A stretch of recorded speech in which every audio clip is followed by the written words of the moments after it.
அனைவருக்கும் வணக்கம். இன்றைய தினம் நாம் தங்கம் விலை ஏன் உயர்கிறது, அதற்கான காரணம் என்ன, ஆன்மீக ரீதியான விளக்கம் என்ன, அதை காண இருக்கிறோம். மகாபாரத போர் முடிந்த நேரத்துல அர்ஜுனனுடைய பையன் அபிமன்யு அவன் போர்ல இறந்து போயிடுறான். அபிமன்யுனுடைய பையன் உத்திரையினுடைய கர்ப்பத்தில் இருக்கிறான். அப்ப அந்த குழந்தையை எப்படியாவது அழித்து விட வேண்டும் என்று அஸ்வத்தாவன் முடிவு செய்து பிரம்மாஸ்திரத்தை ஏவுகிறான். அப்ப அந்த பிரம்மாஸ்திரம் அந்த குழந்தையை தாக்குகிறது.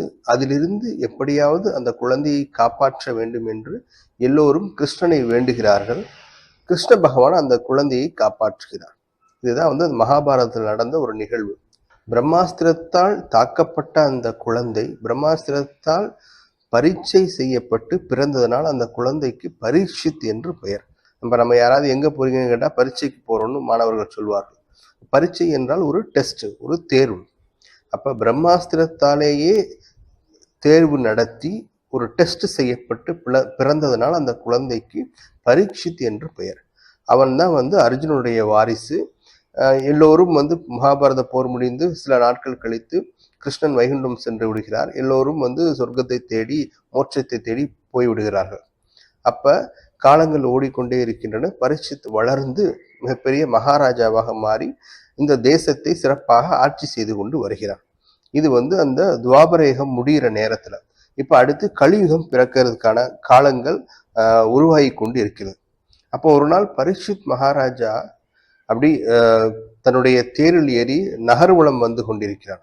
அப்பொழுது அங்க ஒரு காளமாடை பார்க்கிறார். அந்த காளமாடு எப்படி இருக்குன்னா, ஒரே ஒரு கால் மட்டும்தான் அந்த காளமாடுக்கு இருக்குது, மற்ற 3 கால்களும் அதற்கு இல்லை. ஒரு காலோடு பயங்கரமாக கஷ்டப்பட்டு நின்று கொண்டிருக்கிறது. ஒரு காலோடு நிற்கக்கூடிய அந்த காளை மாட்டை ஒருவர் துன்புறுத்தி கொண்டிருக்கிறார்.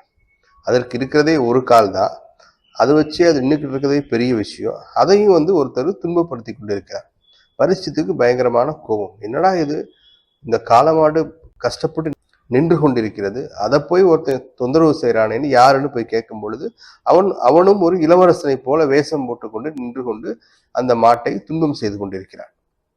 அப்ப மகாராஜா கேட்கிறார், காளமாடை இப்படி ஒற்றை காலோடு நின்று கொண்டிருக்கிறியே, உன் பேர் என்ன, நீ யாருன்னு கேட்கிற போது அந்த மாடு சொல்கிறது, நான் தான் தர்ம தேவதை. எனக்கு 4 பாதங்கள் இருந்தன.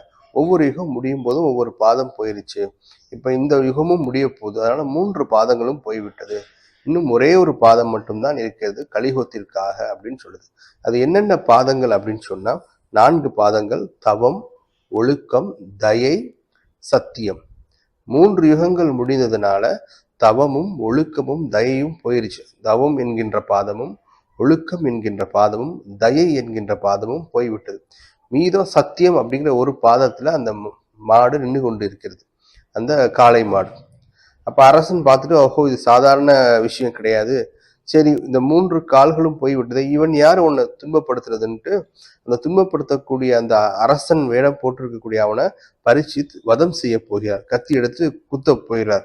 அவன் உடனே பயந்து கொண்டு, இல்ல என்னை எதுவும் செஞ்சிடாதீங்க, நான் தான் களி, அடுத்த யுகம் கலியுகம் பிறக்க போகுது, அதற்கான ஆயத்த பணிகளை இப்பயே நான் செய்ய ஆரம்பிச்சுட்டேன், என்னை நீங்க கொல்றதுல எந்த பிரயோஜனமும் கிடையாது, வேணும்னா ஒண்ணு பண்ணுங்க, நான் உங்க மக்களை தொந்தரவு பண்ணாம நான் ஒரு இடத்துல போய் இருந்துக்கிறேன், அதற்கு எனக்கு இருக்கிறதுக்கு ஒரு இடத்த கொடுங்க அப்படின்னு களி கேட்குது. மன்னன் புரிந்து கொள்கிறான், களியை நம்மளால எதுவும் செய்ய முடியாது, அவன் கேட்பதை போல நீ ஏதாவது ஒரு இடத்துல இருந்துக்கிடட்டும்.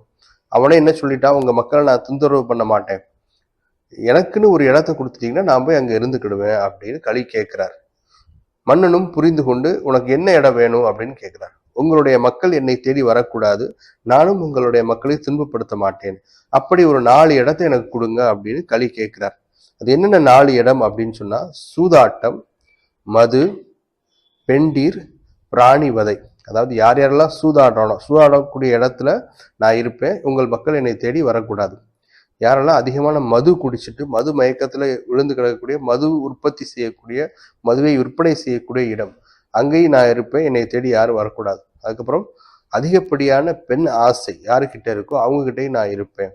அதுக்கப்புறம் பிராணி வதை, யாரெல்லாம் விலங்குகளை கொன்று அதை துன்பப்படுத்துகிறார்களோ, அதை உண்கிறார்களோ அந்த இடத்துலயும் நான் இருப்பேன், நீயும் என்னை தேடி வரக்கூடாது, உங்க மக்கள் யாரும் அப்படின்னு சொல்றான்.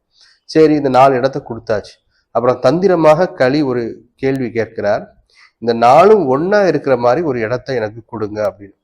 இந்த நாலு எப்படி ஒன்னா இருக்கும்? நாலு ஒன்னா இருக்கக்கூடிய இடம்தான் தங்கம். அப்ப தங்கத்துல நான் இருப்பேன், என்னை தேடி யாரும் வரக்கூடாது அப்படின்னு சொல்றார். அப்ப சூதாட்டம், மது, பெண்டீர், பிராணிவதை, கடைசியாக தங்கம். இந்த 5 இடத்துல களியாகிய நான் வாசம் செய்வேன். என்னை தேடி யார் வந்தாலும் அவங்களை நான் வந்து பிடிச்சுக்கிடுவேன் அப்படின்னு சொல்றார். இப்ப புரியுதுங்களா? தங்கம் விலை ஏன் கூடிக்கொண்டே இருக்கிறது? ஏனென்றால் இந்த கலியுகத்தில் களி இருக்கக்கூடிய முக்கியமான இடமே தங்கம் தான். தங்கம் அப்படின்னு சொன்னா வெறும் பொருள் மட்டும் கிடையாது, பணத்தையும் சேர்ந்ததுதான், பொன்னும் பொருளும்.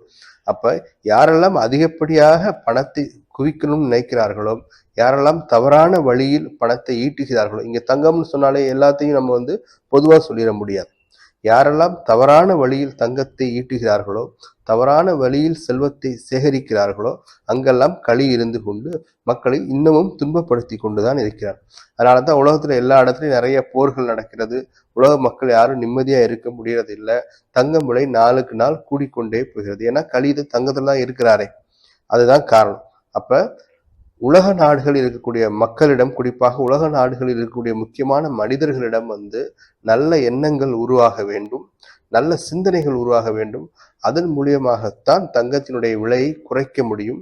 மக்களும் தங்கத்தின் மீது அபரிவிதமான ஆசையை வைக்காமல், எது நமக்கு தேவையோ, எது நமக்கு உகந்ததோ அதை மட்டும் செய்து கொண்டு உரிய நேரத்தில் தங்கத்தை வாங்கி சேகரிக்க வேண்டும். தங்கம் ஒரு முக்கியமான ஆபரணம் தான், அது இல்லை என்று சொல்லவில்லை. அதற்காக அதை நோக்கியே நாம் ஓடிக்கொண்டு இருக்காமல், நமக்கு எப்பொழுது தேவையோ அதை தேவைக்கு ஏற்றாற்போல் பயன்படுத்தி கொண்டு பகவானுடைய நாமத்தை சொல்லி, இறை நாமத்தை சொல்லி நாம் இந்த வாழ்க்கையை இனிமையாக வாழ்ந்து கழிப்போமாக. மேலும் மக்களை ஆட்சி செய்யக்கூடிய தலைவர்கள், அரசன், குரு, மக்களுக்கு நல்ல விஷயங்களை சொல்லக்கூடிய குரு, இந்த 3 பேர்கிட்டையும் இந்த 5 விதமான தீய எண்ணங்கள் தோன்றக்கூடாது. அதாவது இந்த 5 விதமான தீய எண்ணங்கள்னா சூதாட்டம், மது, மாது, பிராணிவதை, தங்கத்தின் மீதான ஆசை. இந்த 5 விதமான விஷயங்களில் மனம் செலுத்தக்கூடாது. அப்படி செலுத்தும் பட்சத்தில் தான் இந்த களி அவர்களை பாடாய்படுத்துகிறது. இதையும் நமக்கு நம்முடைய பாகவத புராணம் சொல்கிறது. இந்த அழகான கதை பாகவத புராணத்தில் இருக்கிறது. வாய்ப்பு கிடைக்கும் பொழுது இதை படித்து இதன் உள்ளார்ந்த அர்த்தத்தை நாம் புரிந்து கொள்வோமாக. நன்றி, வணக்கம். ஓம் நமோ பகவதே வாசுதேவாய.